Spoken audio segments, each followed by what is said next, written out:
Bonjour à tous, aujourd'hui on se retrouve à la concession de Renault Dijon afin que je puisse vous présenter le nouveau Scénic E-Tech 100% électrique. Avec nouveau Scénic, fini le monospace et place à un nouveau véhicule 100% électrique bourré de nouvelles technologies. On a un véhicule qui est doté de 32Z à la conduite, on a bien sûr le système Open Air Link avec Google intégré, mais également en avant-première un toit en verre opacifiant baptisé Solar Bay. Scénic E-Tech 100% électrique est un véhicule made in France, propre et surtout éco-responsable puisqu'il est recyclable à plus de 90% de sa masse. Il profite d'une batterie de 87 kW, offrant jusqu'à 625 km d'autonomie, soit 370 km sur autoroute. Scénic E-Tech, c'est surtout un véhicule confortable et dynamique, et pour vous en rendre compte, je vous invite à vous rendre en concession afin de l'essayer.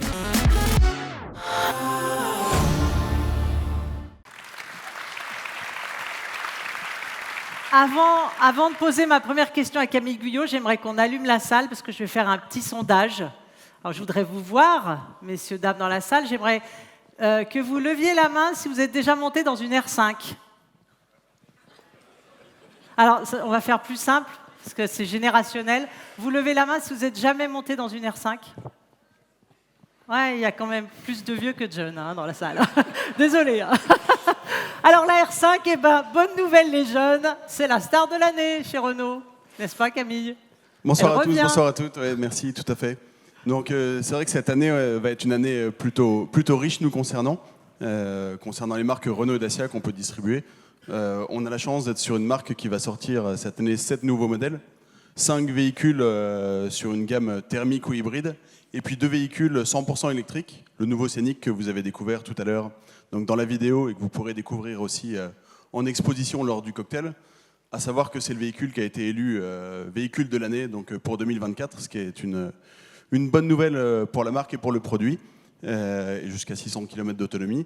Et puis, comme vous le dites, donc, le retour de la R5, alors je suis ravi, parce qu'on a une belle cible de potentiel dans la salle, entre les gens qui ne connaissent pas et puis la fidélisation. Il faut savoir que la R5, la première R5 a été produite il y a plus de 52 ans, donc forcément, en effet, ça date. Le véhicule s'est arrêté en 1984, il s'en est vendu 5 millions dans le monde, et puis on va avoir la chance... Enfin, le véhicule a été dévoilé il y a 3 ans maintenant, va sortir en modèle de série, donc sur ce dernier trimestre à partir de fin septembre, début octobre, en 100% électrique, fabriqué en France, et on pourra le découvrir très prochainement. Alors Camille, vous faites aussi de l'électrique, plus à 4 roues, mais à 2 roues, je crois. Exactement, la mobilité électrique, alors on en a parlé tout à l'heure avec d'autres lauréats ou partenaires, l'électricité, la mobilité électrique, la RSE. Nous, on est convaincus d'une chose, c'est que dans notre métier, il ne suffit pas juste de vendre des voitures, il faut qu'on apporte à nos clients une solution, des solutions, du service, de la différenciation. Et on a 2 projets pour 2024-2025. Un premier à horizon 1 an sur notre site de Beaune, avec le lancement un peu à l'image de ce que peut faire un constructeur américain. Donc de superchargeurs sur notre site de Beaune, avec des superchargeurs de 130 kg. Un espace lounge ouvert 24/24, 7/7. Et puis, à plus court terme, parce qu'on en a aussi ce soir, d'apporter de la mobilité électrique sur 2 roues, donc avec des scooters et des motos équivalents 50 cm3, 125 cm3, pour répondre à des besoins complémentaires à l'automobile. Et en tout cas, on est convaincu que dans notre métier, on peut vous apporter des services liés à cela. Merci Camille. Alors, l'espoir, le meilleur espoir de la soirée, qui est-ce ? Donc c'est l'Atelier des légendes et son président Mathis Meunier. Bravo!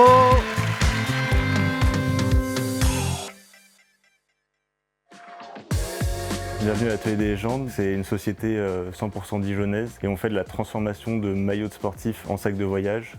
Et tout ça 100% localement. De la création à la pièce finale, tout se passe sur Dijon. Alors l'idée est venue avec mon père qui est issu du milieu du sport de haut niveau. On avait pas mal de maillots d'anciens sportifs pendus sur des cintres dans nos bureaux. On s'est dit que c'était bien de trouver un second usage à ces maillots. Les projets à venir, c'est un développement avec les fédés, donc fédés de basket, fédés de foot et aussi les clubs. On a bossé avec les Chicago Bulls, donc c'est quand même une grosse franchise NBA. Et on a aussi un projet de développement avec l'automobile pour transformer les combinaisons automobiles en sacs de voyage. C'est que le début, donc on est content et puis on a encore plein d'idées pour la suite. Il y a des belles choses qui vont arriver. Mathis Meunier, bonsoir. Et l'Atelier des légendes, meilleur espoir. Bravo d'abord pour ce trophée. Il faut dire et rappeler, alors on le voit dans le film, ce sont des produits uniques, ce sont des produits d'exception que vous proposez. Exactement, en fait, chaque sac est une pièce sur mesure. On a pour volonté de faire vraiment que des pièces uniques, que ce soit pour des sportifs de haut niveau ou pour du particulier. On prend un temps avec le client pour développer le projet et qu'il soit vraiment content du résultat final. Alors, vous êtes associé avec votre papa, qui est un sportif, ou un ancien sportif. Vous êtes vous-même un sportif. Vous êtes encore sportif? Vous avez l'air un peu moins, un peu moins qu'avant, un peu moins quand même. Vous êtes jeune, c'est pour ça. Mais vous êtes associé avec lui, mais vous faites pas mal de choses. C'est vous qui concevez les produits, qui les imaginez. Il y a quelqu'un qui travaille avec vous pour la couture, mais enfin, vous faites beaucoup de choses vous-même, quoi. Ouais, sur ce projet-là, il y a une grande partie que je gère, donc le relationnel client, la partie de création visuelle, broderie, assemblage. Il y a la partie couture où j'ai un couturier qui gère vraiment cette partie-là. Et après, je suis accompagné de mon papa pour tous les points de développement, que ce soit pour le réseau et aussi, des fois, on ne va pas toujours dans le bon sens. Donc, c'est bien d'avoir quelqu'un pour nous rattraper et nous remettre sur le bon chemin. Donc, qui est dans la salle, votre papa? Oui. Il est là avec les gens qu'on a entendus, là? C'est vos copains? C'est la famille? Il n'est jamais très bruyant. Ah bon? Il est où, votre papa, qu'on le voit? Qui se lève. Ah bon, bravo à vous également, parce que c'est aussi votre trophée ce soir. Il y a un point qui est intéressant, c'est que vous avez vu les sacs, la base des sacs, c'est des bâches de PVC qui sont recyclées. C'est important de le dire, ça aussi. Exactement. En fait, on a pour objectif d'être dans les démarches RSE, donc on recycle de la bâche PVC pour stabiliser le sac. Donc on est en fabrication made in France et avec un produit recyclé. Donc pour les entreprises, au moins il y a ce côté environnemental où on fait vraiment attention à réduire les déchets.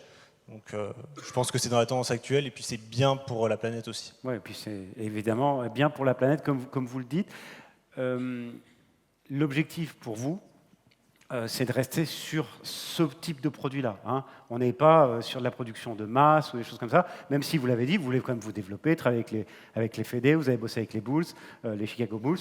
Il y a cet objectif de rester sur ce côté très premium, ce produit de haut gamme. Exactement, en fait, on a pour volonté d'avoir quand même un gros développement et de la quantité sur la fabrication, mais ce n'est pas pour autant qu'on veut industrialiser, on veut vraiment que ce soit du produit sur mesure, donc il y a ce côté-là qui fait qu'on a un développement, mais on ne peut pas aller trop vite en disant on va faire 50 pièces identiques. Nous, ce n'est pas dans l'identité de la marque. Et ce n'est pas dans les projets non plus. Camille, les combinaisons des pilotes automobiles, vous allez pouvoir vous connecter tous les deux peut-être? C'est une piste, il y en a d'autres. Alors déjà, félicitations. Ouais. Merci beaucoup. Je vous remets ce beau prix. Et puis en effet, je pense qu'il peut y avoir des synergies, comme vous le disiez. Et j'ai cru lire qu'il y avait eu un prototype ou un projet de sac qui avait été fait avec un constructeur allemand, avec un cheval.